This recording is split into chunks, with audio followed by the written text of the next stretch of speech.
Retirement is a dream we all cherish, a time to relax, explore, and enjoy the fruits of our labor. But I don't know if you've ever thought about it. But as immigrants, where do we retire to? Our home country or our new country? Hmm. Where will you retire to? Tell us in the comments. And talking about retirement, have you noticed that people are living longer, which is absolutely great? I mean, I want to live long too, but hmm, that means that our retirement savings needs to last much longer too, because these days our children may not agree to be our retirement plans. But problem they shall. Many of us are not saving nearly enough for our retirement. Statistics shows that only 10% of Canadians have managed to save $1 million or more for their retirement. Only 10%. And that's scary. But is $1 million even going to be enough for retirement? Or are we looking at massive financial insecurity at retirement? I may bounce around a bit in today's video, so please understand with me. First, let me tell you what happened that made me record today's video. So, I was out with some girlfriends the other day, and somehow our discussion moved to where we would like to spend our retirement. Now, one of the reasons why we sort of started talking about retirement was that one of us had a dilemma about what to do with her mom, who was retired and needed almost constant care because of her health. There was the option of sending her mom to a nursing home here in Canada, sending her back home to her home country, or actually having to take care of her mom all by herself, with the option of hiring a caregiver, of course. Tough, tough decision. So, while advising our friend what we thought was the best option for her mom, we realized that this was a decision that we or someone else may have to take on our behalf in the future. So, we decided to discuss it because ain't nobody going to make that decision for us. We want to make it ourselves. But here's the dilemma: do we even have that many choices? Because we already left our home country to make Canada or the UK or the USA or wherever you may have immigrated to our new home. And for many of us, we visit home maybe every 5 years. That is for those who actually visit. Many people don't visit. Would we still have friends to spend our retirement years with if we retired back home? Hmm. So, back to you. What do you think? Should you stay in your adopted country with its high expenses, or return to your homeland where life may be cheaper, but your ties may have weakened? Anyway, I think I'm moving too fast here. My bloody hot. What I really want us to look at is what are the best and most cost effective retirement options for immigrants, especially African immigrants. Whether you're an immigrant or you're just curious, stick around to find out which destination offers the best financial benefits for our golden years. It would please you to know that nearly 60% of immigrants in the US, Canada, and the UK are uncertain about their retirement plans. The fear of high costs and complex tax systems often leaves them in a dilemma. I did speak to some immigrants, and I'm going to tell you what I learned. And I plead with you, let me know your own thoughts about this matter, because this matter is serious. So leave your thoughts in the comments. Each of the options we will discuss has their pros and cons. And as we go through each option, I want you to think about your own self. Think about where you'd want to spend retirement. So, option one is retire in your adopted new country. Probably have yourself retired to a nursing home if possible. There are immigrants from certain regions of the world that will say this is a no brainer. Okay, but immigrants from certain other regions, for example, Africans, do not share that sentiment. Normally, I guess there's nothing wrong with retiring in a new adopted country. But see, in Canada, unlike back home, it is not uncommon to see a retired person retire to a nursing home until they pass. This is so different from back home. Nursing homes are not really a thing back home. I mean, there are some nursing homes springing up now, but the norm is for children and grandchildren to take care of their parents and grandparents until their death. We are a very community driven people, and our parents almost always expect that their children will take care of them in old age. But times are changing. For many immigrants, therefore, retiring in their new country means facing the possibility of being in a nursing home or a retirement home because it's not that easy to get relatives to look after them like it would be if they were back home. Now, nursing homes are not bad in itself. Retiring in a nursing home in Canada offers several advantages. You get access to high quality healthcare, you get professional caregivers, and various amenities designed to make your retirement comfortable. But the costs can be exorbitant. With prices reaching up to $8,000 per month, your savings can quickly diminish, leaving you with fewer options for enjoying your golden years. And if you're wondering who takes care of those bills, it is usually the retired person that pays for it from their own retirement pensions account. Additionally, the feeling of isolation in a foreign environment can be challenging, and we Africans are not used to that. Apart from the cost of being in a home, there are actually other pros and cons in retiring in Canada or in your new country. Because, of course, you do not have to go to a nursing home. Many retirees are still able to stay in their own homes and look after themselves with some help from family and friends. The pros of this include: one, extensive deductions and credits are available for seniors. Canada offers several tax credits for seniors that can significantly reduce taxable income. For instance, the age credit provides tax relief to individuals over 65, and the pension income credit offers a tax break on eligible pension income. Additionally, medical expenses and charitable donations can be claimed to lower tax liability. Number two, CPP and OS provide a steady income. The Canada Pension Plan, the CPP, and the Old Age Security, the OS, are reliable sources of income for retirees. CPP benefits are based on your contributions during your working years, which is not substantial for many immigrants who have not accumulated that many working years in Canada, while OAS is available to most residents over 65. These benefits provide a financial safety net, helping retirees manage their expenses. Three is high quality healthcare and social services. Canada is known for its publicly funded healthcare system, which provides essential medical services at little or no cost. That is a story for another day.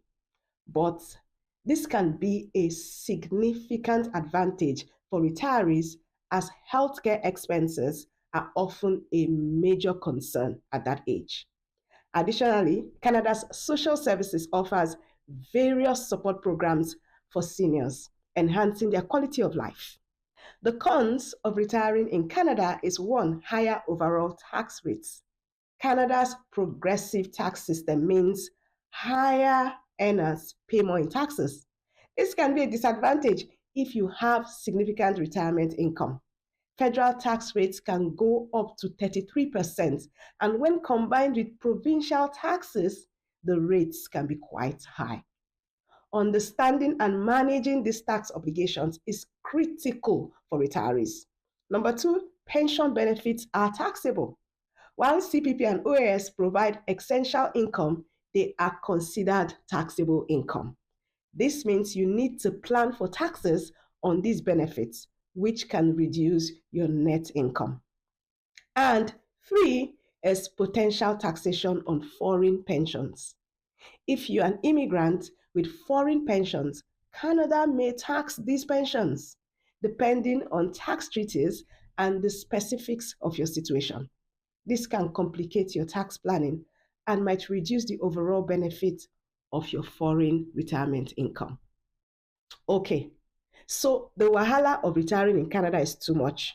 Well, there is option two, which is retiring back to your home country. And sadly, this option isn't always straightforward because you may have severe ties with relatives and friends back home. You basically are starting over again, and you might still need to hire professional care, adding to your expenses. Personally, when I think about retiring back home to Nigeria, which is my home country, it is an exciting thought because I'll be going back home where I grew up, back to my roots. But who is going to take care of me when I'm there? Because my children are here in Canada and possibly my grandchildren too. So, who will take care of me back home? I may have to defer to paying for care or for someone to be dedicated to take care of me. And if I have to do that back home, then how does that differ from going into a nursing home here in Canada where I'm even more sure of the care I will be getting? And there's like better health system than back home. I'm just wondering. But let's look at the pros and cons. Let's consider the option of retiring in Africa, using Nigeria as an example. Retiring back home in Nigeria presents a different set of advantages and challenges. On the plus side, the cost of living is significantly lower, with monthly expenses ranging from $500 to $800. But with the way things are going in Nigeria, only God knows what the cost of living will be at the time of my retirement. But it is still far lower than $8,000 a month in Canada. But despite all of that, being among familiar faces, family, and participating in cultural traditions can enhance your retirement experience. However, there are notable challenges, and this may not be same in all African countries. But let me talk about Nigeria that I know at least. Nigeria's healthcare system can be unstable, and safety concerns may be an issue in certain regions. If you no longer have close relatives, you might still need to hire professional caregivers, adding to your expenses. It's very crucial to weigh these factors when considering this option. There are some people that will not think about it twice. Their plan is to retire to Nigeria, even if heaven falls down. But for those of us who have a choice, what about tax implications? Are there any? For immigrants retiring home after working in Canada, Nigeria offers a unique set of tax implications. The Nigerian tax system includes personal income tax, capital gains tax, and property taxes. But how does this affect your retirement income from Canada? One key advantage in Nigeria is that pension income from foreign sources can often be received tax free, providing a substantial financial benefit for you. And moreover, it is hoped that when you convert your small dollars, it could turn into some significant amounts that can tide you over.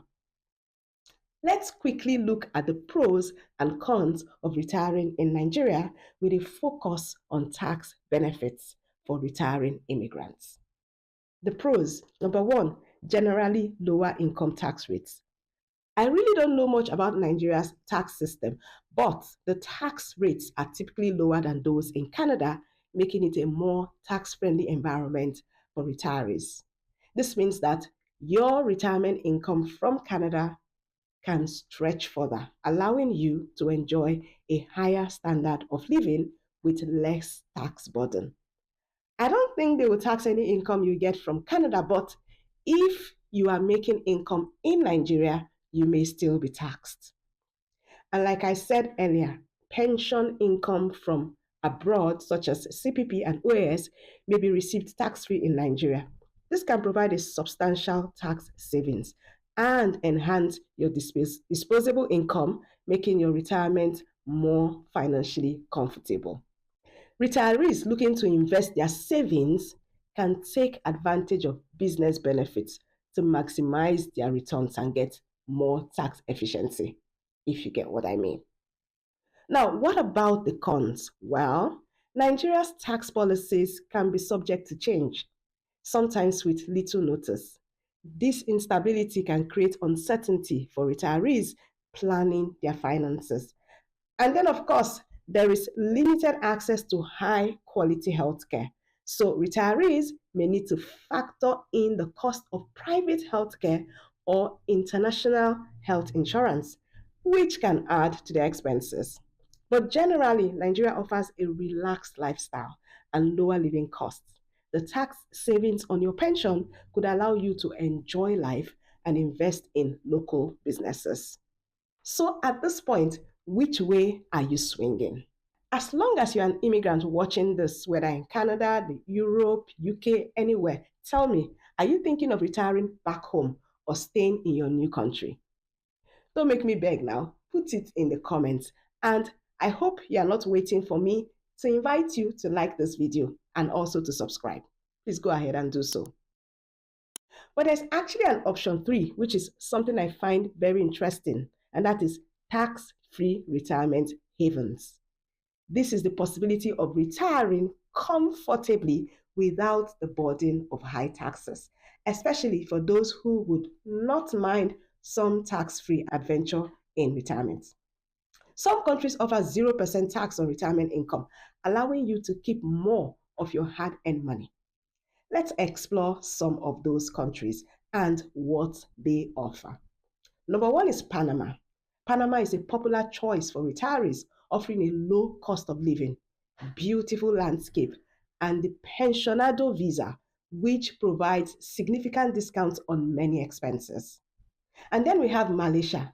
Malaysia, with its Malaysia My Second Home program, offers long term residency options and a low cost of living. It's an attractive destination for those looking to stretch their retirement savings further. Portugal not only offers a warm climate and a rich cultural heritage, but it also has the non habitual resident tax regime, which allows for a 10-year tax break on foreign income, including pensions. To take advantage of these benefits, each country has specific requirements. In Panama, you need to show a minimum income of $1,000 per month from a pension. Malaysia's MM2H program requires a proof of liquid assets and offshore income. Portugal's NHR regime requires you to become a tax resident in Portugal, which involves living there for at least 183 days a year. Comparing the cost of living, these countries offer significantly lower expenses than the US, Canada, or the UK. For instance, a comfortable lifestyle in Panama can be achieved with as little as $2,000 per month, including rent, food, and healthcare. Are you thinking what I'm thinking? Well, in as much as this sounds sexy and attractive, I don't think I will be taking advantage of it or exploring any of these options myself because I've never been to any of these countries. Although when I talked to my friends about it, they had a cool suggestion. They said, start visiting the countries now and start knowing the place and making connections. I'm not sure if the benefit of the taxes are strong enough to make me go that route, but of course, it's an option to consider for sure. The key to a secure retirement, especially as an immigrant, is planning ahead. Consider the tax implications, the cost of living, and healthcare options in your chosen destination, whether it's your home country, your new country, or zero tax country. You want to be comfortable. That's the main objective. So, which way are you swinging? Where would you like to retire to? What options for retirement can you share with us? I'm very eager to learn, so please drop your thoughts in the comments and subscribe to the channel if you haven't done so to help us reach 3,000 subscribers. You're going to get detailed, exclusive, targeted expert advice on securing your financial future. Having enough money for retirement means increasing your income for sure. And this video here explores some amazing, simple, and easy side hustles you can earn extra income from. Share your thoughts or questions in the comments below, and I will see you in the next one. Bye.